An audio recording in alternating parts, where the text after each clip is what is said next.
Saudara, firman Tuhan untuk kita renungkan pada hari ini adalah dari kitab Pengkhotbah pasal 7 ayat 8. Akhir suatu hal lebih baik daripada awalnya.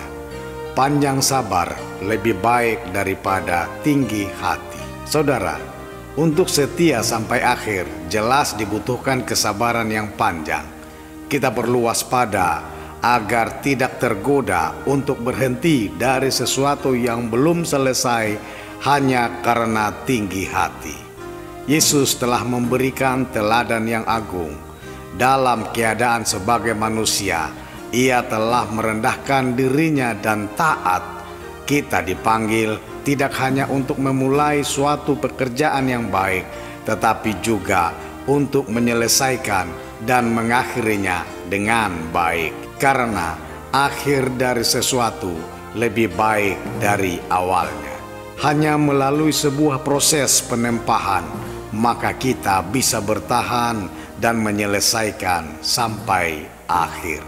Saudara, dalam hidup kita akan ada saat-saat di mana kita mempunyai pergumulan di antara awal dan akhir.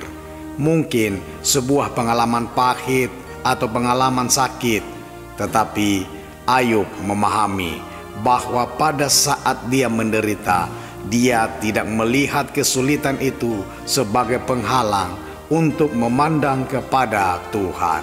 Supaya kita bisa melihat sesuatu akhir lebih baik dari awalnya, maka kita perlu panjang sabar dan tidak tinggi hati.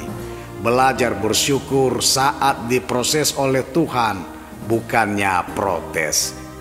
Kita tidak perlu lekas marah saat ada saudara kita yang memberi koreksi atas diri kita. Jangan hidup di masa lalu, tetapi menatap terus ke masa depan. Orang yang berhikmat tahu makna penderitaan dan prosesnya. Orang yang berhikmat bisa melihat akhir yang lebih baik, bukan saat diproses atau membandingkan masa-masa lalu. Saudara, mengetahui akhir lebih baik dari awal akan menolong kita keluar dari perasaan menyesal akan kegagalan atau keburukan di masa lalu. Mengetahui akhir lebih baik dari awal akan menenangkan kita dari rasa khawatir akan masa depan. Mengetahui akhir lebih baik dari awal akan memberi dorongan bagi iman kita. Iman kita akan memberikan kekuatan bagi kita untuk menyelesaikan proses yang kita sedang alami. Pada akhirnya, saat kita tahan uji, kita akan keluar seperti emas yang tahan uji. Dan kalaupun kita menderita, kita tahu akhir hidup kita lebih baik dari segala-galanya, yaitu bersama dengan Tuhan selama-lamanya. Tuhan Yesus memberkati.